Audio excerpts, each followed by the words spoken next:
guys, we're live on LinkedIn, Instagram, Facebook, and YouTube. So I'm just gonna set up, Facebook always takes a second to get set up. Okay, we're good here. I'm just gonna click live, and same thing on Instagram, and we'll be good to go. Okay, I'm getting the hang of this. Okay, perfect. So I hope you're all having a great Tuesday so far, a great week so far. Today we're gonna be talking about perimenopause, metabolism, and if you know you're a woman in like after 35 really, but especially in your 40s, and beyond, if you've ever felt like you're eating less, you're exercising more, but the scale just isn't budging. A lot of women refer to this as survival mode, and almost like their body is holding on to fat for dear life, and it's just clinging onto it. They can't do anything about it. Today, I'm going to break down what's in your power. There's a lot. It's not about, it's about taking responsibility of what you have control over. There's a lot you can be doing. I'm going to really be breaking down what's happening, the changes in metabolism, and why this is so common during perimenopause, and most importantly, again, what you could do about it. So if you're tuning in on Instagram, thank you for joining in. And for those of you who are watching on other platforms, I appreciate you guys tuning into this as well. Quickly, before we dive any deeper, I just want to introduce myself in case you're new here.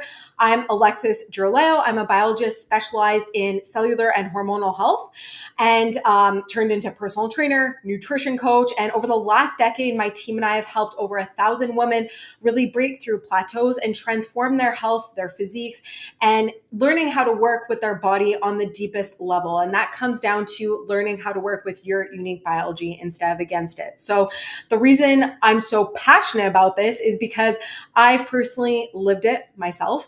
10 years ago, I had a really nasty cycling accident, horrible concussion, and my body completely turned on me. And within months, everything just fell apart. My hormones tanked, my thyroid crashed, I lost my period for a year and a half, I gained weight, and I honestly just felt like a stranger in my own body. So despite trying everything, or at least feeling like I tried everything at the time, tracking apps, strict diets, endless workouts, just really pushing myself harder, supplements, you name it, my body stayed stuck. And what was really going on was that my biology had adapted.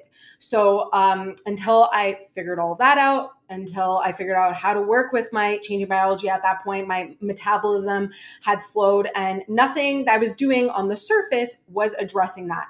So it wasn't until I stopped fighting my body and stopped focusing on surface level stuff and started really understanding how my cells and hormones were communicating, how everything was responding. That's when things finally changed. So if you've ever thought, I'm eating all this protein, I'm, in a calorie deficit, I'm doing all these workouts, why isn't my body changing? I'm putting in all this effort. These are things I hear on a daily basis from, driven, hardworking women. And I get it because I've been there too. And today I want to show you, we're going to talk about metabolism, metabolic adaptation in particular. I know that could sound like a very fancy word, so I'm going to break that down, and why it does become different when you do hit perimenopause, and what you could do to break free from that vicious cycle and staying stuck in the first place. So first off, what is metabolic adaptation? So some of you may be familiar with this term. If you are, this is going to be a little refresher. If not, here's what it's all about. So this metabolic adaptation is, there's a lot of confusion around this term, okay? So simply put, metabolic adaptation is when your body is lowering its caloric burn in response to weight loss, dieting. So I see this a lot, especially if you've done yo-yo diets or you've done extreme weight loss programs in the past, that your metabolism starts to adapt. So basically what happens is your metabolic rate drops and your non-exercise movement goes down. So I'm going to break all this down, but basically what your body does to protect itself, because our body always wants to work for us, even though sometimes it doesn't feel like it, but that's its job. So what happens at this point is your hormones shift to conserve energy.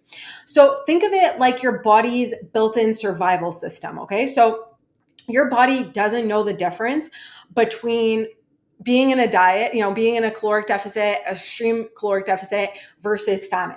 Okay. It just automatically is going to look for ways to save energy.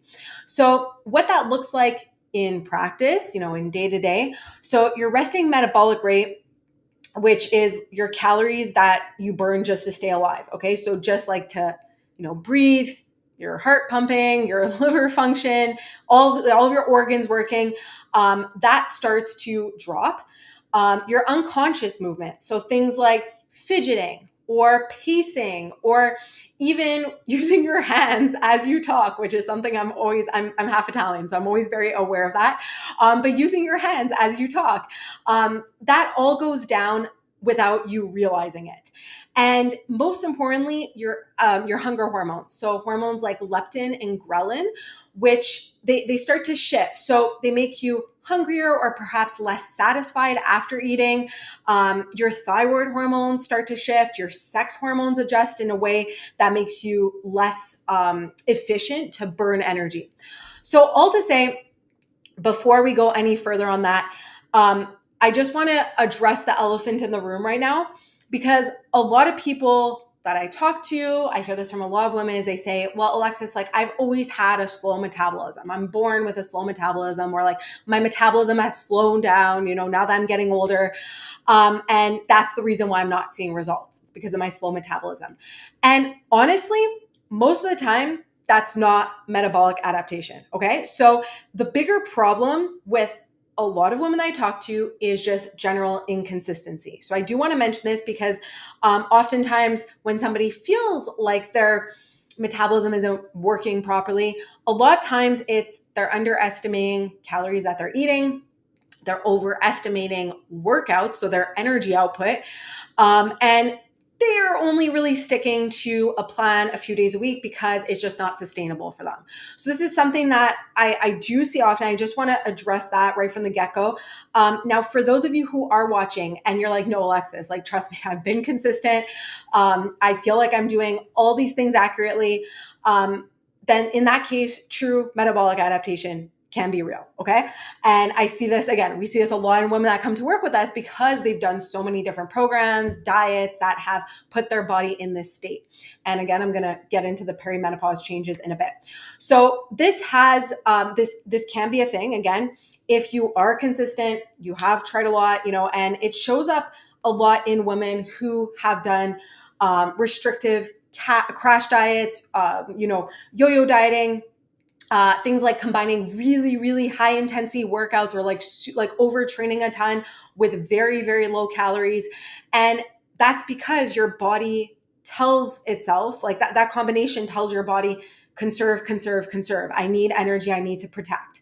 And this is why if you go like right from the get-go, if you go and you cut your calories drastically from the very beginning, that backfires very often, right? So you might see some quick results for a few weeks, but then your body is going to adapt faster and your metabolism is going to slow down to protect you. And you just run out of bandwidth, you run out of room in your body to adjust when a plateau does hit, because eventually it is going to hit as you keep adapting, as you keep progressing.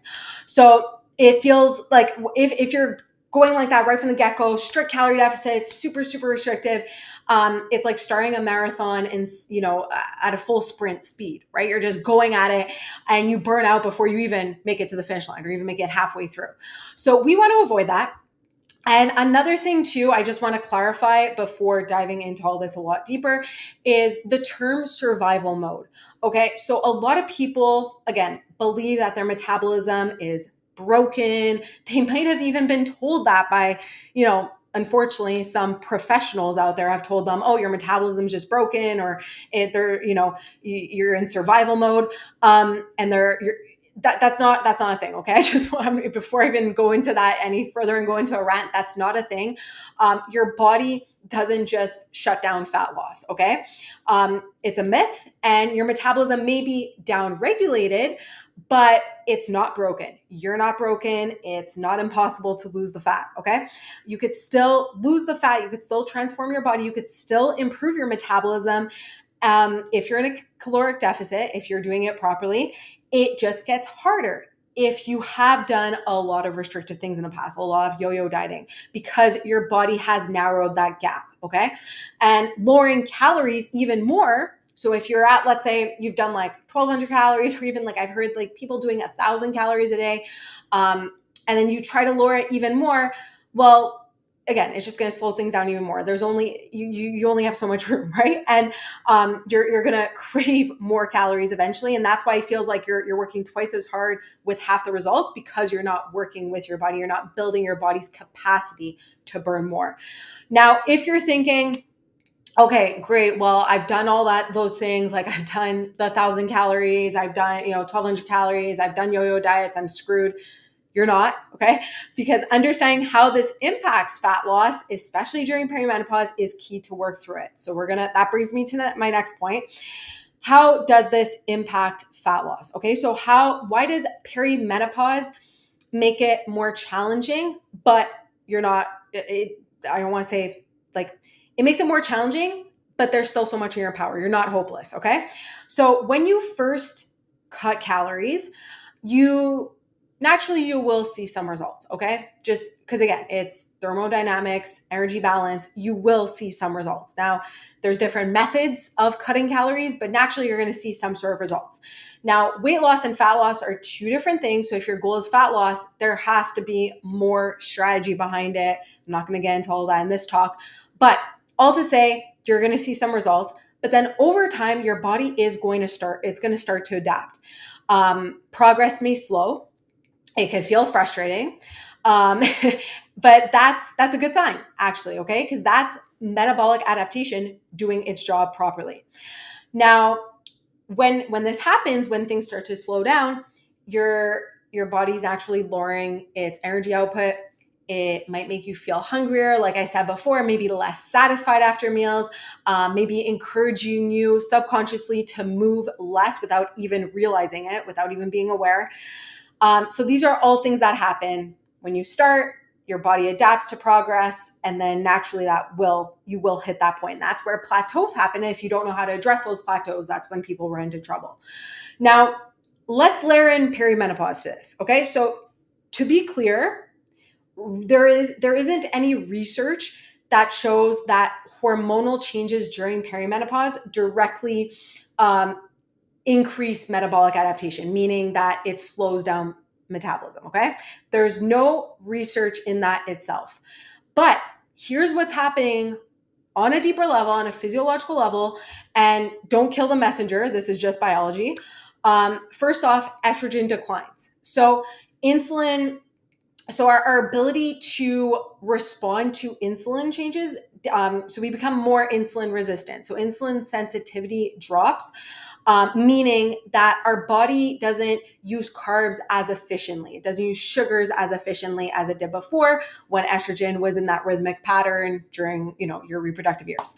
And more often than not, if you're not priming your body to metabolize carbs better, because there is a way of going about that, if you're not doing that, then it will get stored as fat, especially around the midsection, especially around the belly. Now, more belly fat, which means that you're going to be less, that type of belly fat, that type of visceral fat is more metabolically active. It causes more inflammation, and it also increases insulin resistance. So your body naturally starts to burn fewer calories, starts to store fat more easily, okay? These are things that are happening physiologically. Now, another thing too, so that's for estrogen. Now, as progesterone starts to decline, your ability to, and this goes hand in hand with estrogen too, because it's a ratio, okay? So I'm simplifying it, but your ability to build and maintain lean muscle mass decreases. So less muscle means lower metabolic rate. It's not a huge, like people think it's a huge difference, but meaning like the more muscle you have, the better your metabolism, but that's not what throws it off completely. But meaning your metabolic floor is already dropping, okay? Protein metabolism changes as well, meaning that we do need stronger signals to build muscle. We do need more protein to get the same effect. Another thing too is sleep disruption, right? So hormone fluctuations that can look different depending on somebody's perimenopausal, menopausal experience. But hormone fluctuations do raise cortisol. It could wreak havoc on hormones that regulate your hunger. Like the less sleep you have, right? Your hunger hormones go out of whack, your fullness cues are off, your energy expenditure, again, you're feeling more lethargic, you're not moving as much. So all of this is happening while your metabolic, your just your baseline metabolic rate is already adjusting downward from a caloric restriction, a caloric deficit, if you are in perimenopause and you're in a calorie deficit. So these are just a few reasons why women in perimenopause often feel like they're doing all the things, they're using the tools that they've used before, that have worked before, eating clean, tracking calories, exercising regularly, incorporating more protein, adding in more strength, but they're seeing minimal results for the effort that they're putting in. And it's not that nothing's working, it's that their biology is layering metabolic adaptation on top of these massive hormonal shifts. So that's why it's not that, oh, I'm in perimenopause and I just need to accept my body now and I just need to settle. It's accepting the fact that yes, your biology is shifting, but learning the strategies to work with that. So the playbook that you used in your 20s and your 30s, aka eat less, do more cardio, things like that, they don't match your physiology anymore. The good news is once you recognize this, once you accept this, you can adjust your approach. And heavy, things, I'm going to break this down too in a bit, but strength training, making sure that you're doing intentional strength training, because again, it's the way that you go about it based on your recovery, based on your nutrition, all that, prioritizing protein, fueling in and around your workouts, how you're going about that, protecting your recovery. Those are all non-negotiables. And these become a lot more important to be intentional about during that perimenopausal transition. Perimenopause, guys, is think of it as a window of opportunity. There are these changes that are happening, but once you understand these changes, you have so much opportunity to set yourself up to feel good now and to wake up feeling amazing for years and years to come. So with all these things in place, your body starts responding again, even through perimenopause. Now, again, fat loss may feel harder at this stage, but it's absolutely possible. And the difference is you need to just work with your changing biology instead of working harder. And as a result, that works against it. So what do we do about it? So here's the key thing. Okay. So last part I want to talk about, and these I'm about to share the exact strategies that we use with our clients to work on with their adaptive metabolism, whether they're in perimenopause or not, but especially if they are going through perimenopause or postmenopause, these are the strategies that we use on our clients. Now, again, I'm not able to specify them for you in particular as you're watching this, but you will get a good idea of the key things to keep in mind. So just some practical things to keep in mind. So first off, 1,200 to 1,300 calories is not enough for most people, okay? Even if you're short, you're sedentary, or somebody told you that you need that many calories to you're only burning that many calories because you have a slow metabolism, okay? Just your organs alone, just to keep us alive, generally our organs alone burn over 1,200 calories a day. That's before even taking a step, okay?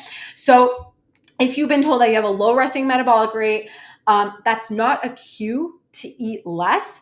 It means your body has just survived on, it's just adapted to be able to survive on less because of the signals you've given it up until this point. So the fix isn't to keep eating less and moving more. The fix is rebuilding your body's capacity to burn more. Now, I'm going to be talking about calories here in this next, when I'm talking about these strategies. I do want to specify, though, that the way that we like to go about it when we're working with Women 101 is we do calculate their nutrient needs, their calorie needs. That is essential to have an idea of what that looks like for you, depending on your goals, depending on your needs. But then we translate it into their specific hand portions. Reason why we do this is because most women that we work with are busy professionals. Time isn't on their side and they need something more visual, right? Like their hand. You're always going to have your hand with you, that they could always carry along with them, whether they're at a work lunch, whether they're on a business trip, whether they're at a social event, kids sport practice, whatever the case. So the hand portions have been, and just personal experience too.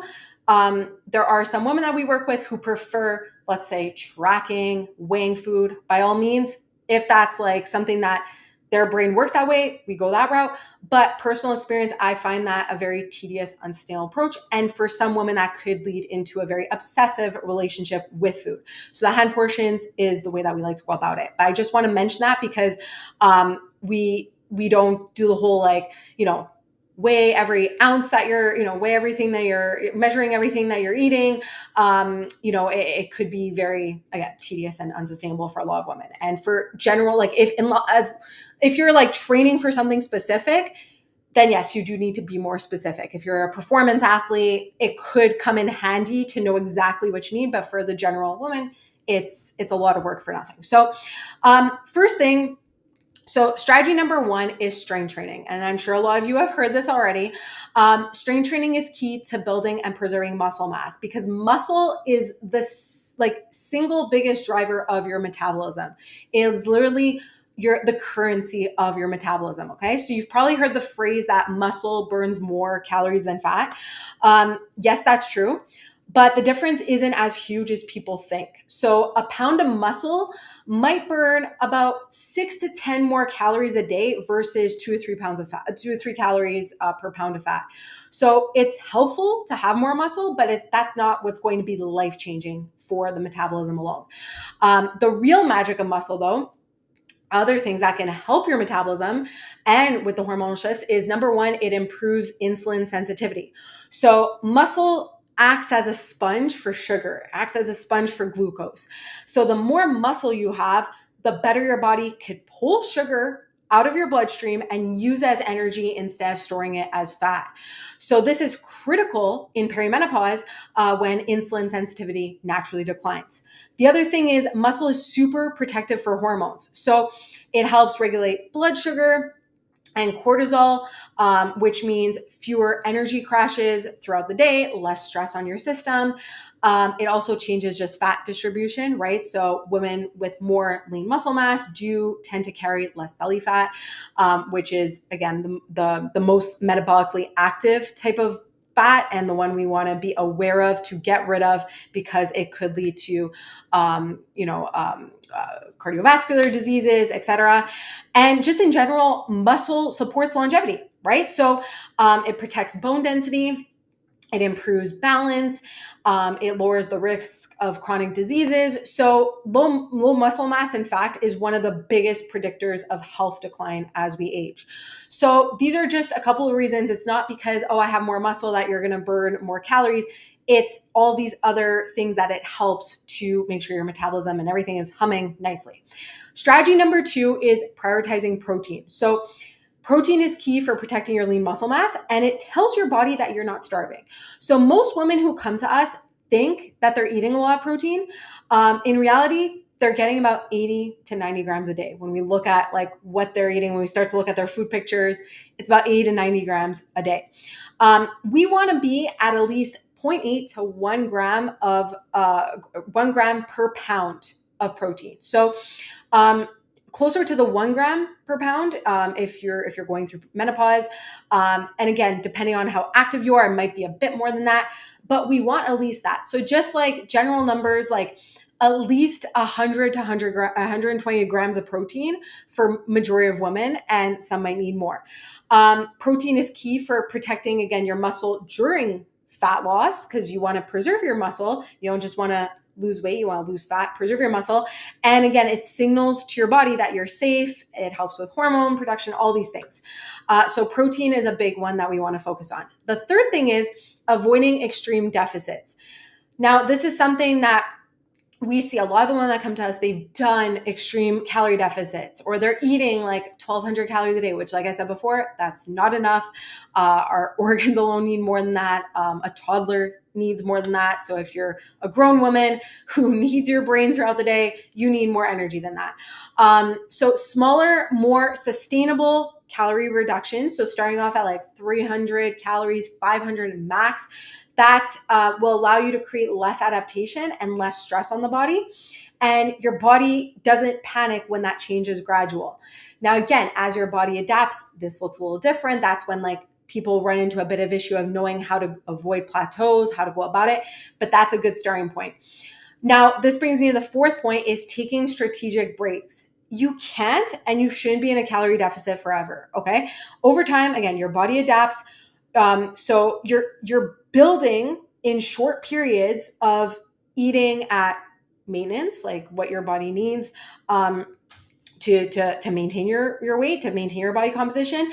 That allows you to offset any slowdown and give your system a reset. So for most women, every 12 to 16 weeks is a good checkpoint. If you're hitting a plateau before that, and again, you're doing everything consistently, everything makes sense, your stress, your sleep is impacted. Like, again, there's a bunch of different factors that go into that. But if everything is good, but you're hitting a plateau, often that's your body's way of saying that it needs a break.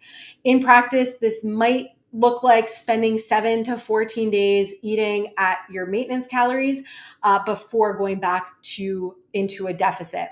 And here's the key, guys. Like, a deficit break doesn't mean eating, whatever you want. It means strategically adjusting your intake back to maintenance. So still making sure you're hitting enough protein, still focusing on whole foods majority of the time, but giving your metabolism and your nervous system a break and some breathing room to make sure that I keep making progress. And where it gets tricky for a lot of people too is like figuring out what your true maintenance is and how long to stay there, because it's never a one size fits all equation. Somebody, for example, who's been yo-yo dieting for years may need more breaks more often, or somebody who has more weight to lose may tolerate being in a caloric deficit longer. So, and in perimenopause too, like the timing and execution matter even more because your hormones are already influencing how your body uses energy. So this is exactly where coaching, having that outside perspective really makes a difference, because instead of guessing when you need a break or how much to eat or when to push again, you could have a tailored plan that matches your body's signals. And that's as a biologist, that's what we look for. We look for these deeper signals. We're not just looking at like, okay, like you're eating this many calories, you're working out this much, let's like try this. We're looking for other deeper signals that are happening to see how your body is adjusting. So this way you're not spinning your wheels. You're not wondering why things feel stuck. So that's strategy number 4. And the last thing is prioritizing recovery. Now, this looks like sleep, stress management, not overdoing cardio. These are just as critical as your food and your workouts. Poor recovery is just going to amplify metabolic adaptation, meaning that your body's going to cling on to more fat if you're not giving your body the right signals to recover. I always say, work out hard, recover harder. It's really in the recovery period that your body is adapting. So how you're eating, again, what type of rest, how you're moving your body during those to adapt to the workouts that you're doing. It's not in the workout itself. So another thing too is like in terms of sleep, which could be a challenge, right? For a lot of women who are going through perimenopause, going through the hormonal shifts. Ideally, we want to aim to optimize sleep 7.5 to 9 hours.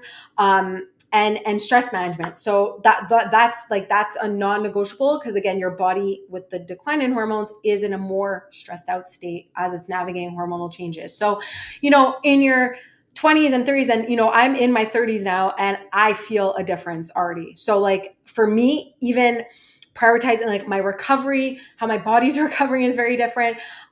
Even just prioritizing things like nighttime routines or moving my body, stretching my body, things I used to be able to get away with, I'm starting to notice the difference. So as your body starts to adapt, we need to pay more attention to these things, because that's going to help you progress and help you feel better overall. And again, maybe the most important point that you could take away from this talk is plateaus will happen. Okay. It's to be expected. Plateaus don't mean failure. They mean that your body is adapting. That's metabolic adaptation at its best. And the women who succeed, the women who continue, aren't the ones who lose the fastest, aren't the ones that transform the fastest. They're the ones who stay the course. And they're the ones who stay the course long enough to pass, just pass through those adaptive walls and knowing how to pass through them properly, right? So bottom line is, survival mode isn't your metabolism just shutting off. It's not your metabolism just saying, I'm never going to lose fat again. It's your body protecting you. And in perimenopause, especially, that protective switch gets a bit louder, it doesn't mean that results aren't possible. So with the right strategies, you can break out of survival mode and finally see your body responding again. So if this video, if this training resonated with you, I'd love to know what stood out the most for you. And feel free to share it here in the comments. Feel free to share it wherever you're watching. If you're watching the replay, let me know later. And feel free to share this video too with a friend who you think it would help, because the more we get this message out, the more we can empower more women, the better. And if you have any questions at all, or you want me to personally take a closer look at what you're doing to see if metabolic adaptation is even a thing that your body's going through right now, that it might be the missing piece, feel free to shoot me a DM, and I'm always happy to see how I can help. So thank you so much for those of you who took the time to join in. I appreciate you, and I hope you have a wonderful rest of your week. Take care, guys.